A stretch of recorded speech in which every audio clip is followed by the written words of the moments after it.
Hey there, Randy Walker, WorldTennisMagazine.com. Want to just do a quick video to talk about Mike and Bob Bryan being inducted into the International Tennis Hall of Fame, along with Maria Sharapova. So I did a podcast on Mike and Bob Bryan. Yes, I'm a podcaster now. So just was asked to join a podcast network, the Swell podcast network. So I happily agreed. And I only do podcasts that when I have something really relevant to say. And it's 15 minutes or less because who has time to listen to a 90-minute podcast, which is what I say on every beginning of every podcast. So anyway, but it's the @Tennis Publisher podcast. So please give me a follow, a subscription. I won't infiltrate and overload your iPhone with data, with all sorts of podcasts. But they're only 15 minutes or less. The average is about 12 minutes. So anyway, and it's something relevant to say. So anyway, but I did talk about Bob and Mike Bryan because back when I worked at the USTA. With their player development program, 30 years ago. It was 1993, October of 1993, did a player development camp in Key Biscayne, Florida. And we had all the players fill out these bio forms. That was Bob Bryan's one, and this one's Mike Bryan's one. Trying to promote these young players, so we wanted to get some good storylines from the players, have them fill out forms. Famously at that camp, Venus and Serena Williams were at that camp too. It was like their only official USTA kind of junior appearance, since they played sectional tournaments in Southern California. So it's pretty historic. And I wrote a story on WorldTennisMagazine.com where I post the answers to their questions when they were 12 and 13, respectively. So Bob and Mike were 15 when they filled out that bio. And you can read or you can listen to the podcast where I actually read all the answers that they put out, which is pretty funny. And, I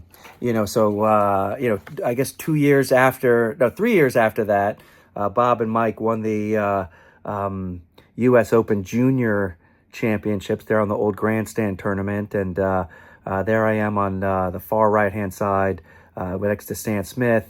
And then Bob and Mike with their dad, Wayne Bryan, Jay Berger, USTA player development coach, and Nick Saviano, the head of men's coaching for USTA player development. That was a great photo. Some people might think, how did you get in that photo, Randy Walker? It was because Wayne Bryan invited me in the photo. So he goes, Randy Walker, get in this photo. So anyway, listen to that podcast. But I was remiss because I remember one of, the really special memories I have with Bob and Mike, and it was at Davis Cup in 2003 in Slovakia, in Bratislava, Slovakia. This was their Davis Cup debut. There was, Patrick McEnroe had been delayed in picking Bob and Mike because, back in those days, it was a 4-man team, not a 5-man team like it is now. So you really had to be careful to have a singles player who also played doubles in case one of the singles players got hurt, which, would happen. And those are best of 5-set matches too. So he was always a little bit reluctant at the start to pick the Bryans. Of course, they soon became the stalwart Davis Cup team and were pretty much an automatic to win the doubles match.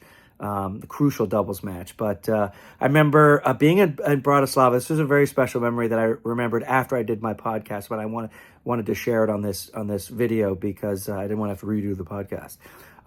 But sitting in an empty arena there in Bratislava, it was the debut of their arena there, and Bob and Mike were making their debut, and Bud Collins, the legendary tennis journalist and personality, and Hall of Famer. I mean, just one of the icons in sports who's no longer with us. Bud, wanted to do a story about Bob and Mike Bryan. Bud would always support Davis Cup. I mean, he loved Davis Cup, and he would come to all the Davis Cup matches. And I think he might have been like one of 2 American press that came to this match. but he wanted to do a story on Bob and Mike. So, we facilitated the interview. We did it in the stadium. I remember being, in the stadium and sitting down in the seats there with Bud talking to Bob and Mike before their big debut. And I happened to have the Davis Cup record book that I created with all the records and so forth. And I had that with me.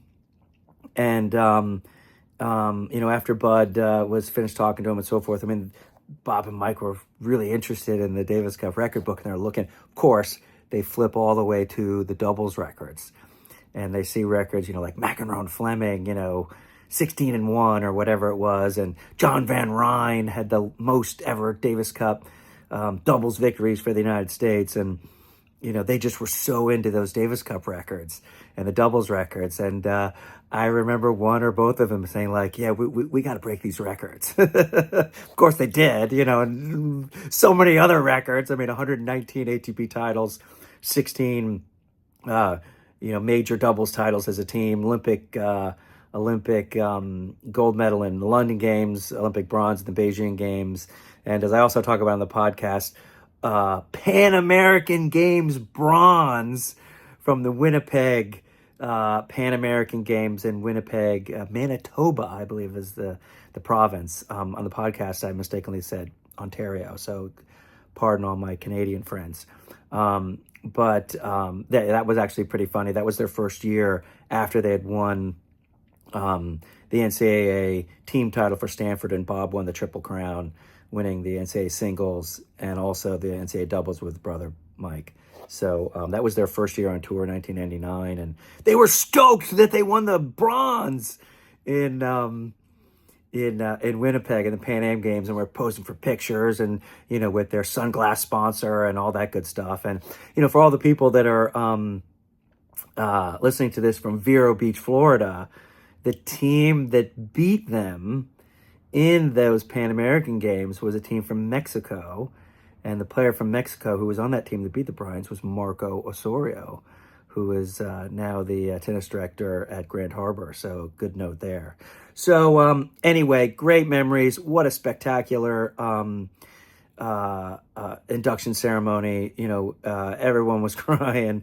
Mike Bryan in particular said, I've won 119 titles and I've never cried during a ceremony, and here I am crying. He was crying before he even stepped up on the podium to speak. So great speech. They kind of interacted. They played off each other, and when one of them started to break down and cry, they said, "You take over."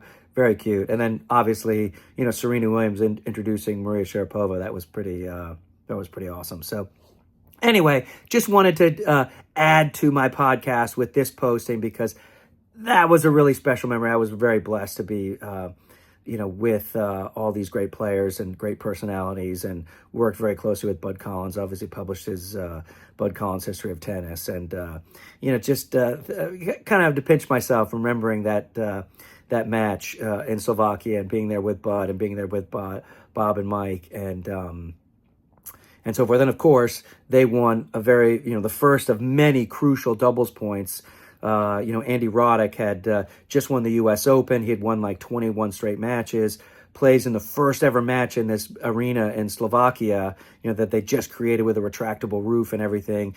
And then Dominik Hrbatý from Slovakia beats Roddick, which is part of the great things about Davis Cup, is that anything can happen. And here's Dominik Hrbatý beating Andy Roddick, who was white hot, having not lost a match, basically over the entire summer, and had just won the U.S. Open. Then Marty Fish saved the day and beat Carl Kuchera in the second match. And, there was another book plug here, but I wrote an ebook about this whole season in Davis Cup, in particular that match. And Marty Fish saved the day when he was down a set, and it was 5-all deuce. Potentially could have been going down 2-0. And the lights went out in the arena, and we thought maybe it was a terrorist attack or something. And then Marty comes back, calmly serves 2 aces, wins the second set, rolls on 1-1. And then the Bryans played the doubles point, first ever Davis Cup match, a lot of pressure, have to win or we may lose to Slovakia and be relegated to the lower rounds of Davis Cup, which was would have been embarrassing. But the Bryans came through and they won in straight sets. But I think it was Bob, was so nervous, even though it was a straight sets win, he was cramping at the end of the match. And when the boys did their chest bump, I think it was Bob. I'm not sure if it was Bob or Mike. I'll have to look back at my notes, but couldn't jump up for the chest bump because the cramps were so bad in his legs. So that was kind of a funny story. And then in the locker room afterwards, when they were showing the replay of the match points, so everyone was on the floor laughing because, Bob could barely, jump over a credit card. His leg was hurting so bad. So anyway, just some other, some great memories with the Bryans. I could probably go on forever, but I just wanted to add that because, just being with Bud Collins, late great Bud Collins, who we miss. I just remember sitting in the stands and, having that moment now that I really have to pinch myself that